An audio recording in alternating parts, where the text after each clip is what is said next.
Nagpaabot ng agarang tulong ang Pampanga First Provincial Mobile Force Company, katuwang ang Regional Police Community Affairs and Development Unit 3 sa mga pamilyang labis na naapektuhan ng matinding pagbaha sa lungsod ng San Fernando, Pampanga. Nakibalita dyan si Police Corporal Giselle Rivera. Ng tulong ng Pampanga First PMFC at RPCAD 3 sa mga residente na apektado ng baha dito sa City of San Fernando, Pampanga. Pinangunahan ni Police Staff Sergeant Ryan Paulo Cortez ang relief operation kasama ang mga miyembro ng Regional Police Community Affairs and Development Unit 3 sa paghahatid ng serbisyo.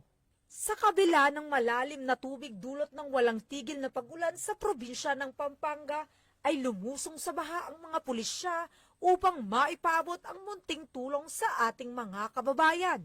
Namahagi ang mga otoridad ng mga kilong bigas, dilatang pagkain at mga gamot laban sa leptospirosis bilang pananggalang sa mga sakit na posibleng makuha sa maruming tubig. Labis ang kagalakan ng mga residente sa natanggap nilang tulong at malasakit na ipinakita ng ating mga kapulisan. Grabe po ang tuwa ko dahil hindi na po ako ngayon barangay official pero ini-involve pa rin ako ni Sir Ryan sa ganitong gawain pang komunidad para sa ating mga tao. Maraming salamat po.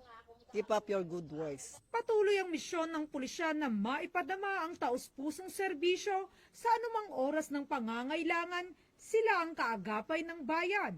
Sa gitna ng anumang kalamidad na nanatiling sandigan ang ating kapulisan sa pagtiyak ng kapakanan at kaligtasan ng ating mamamayan.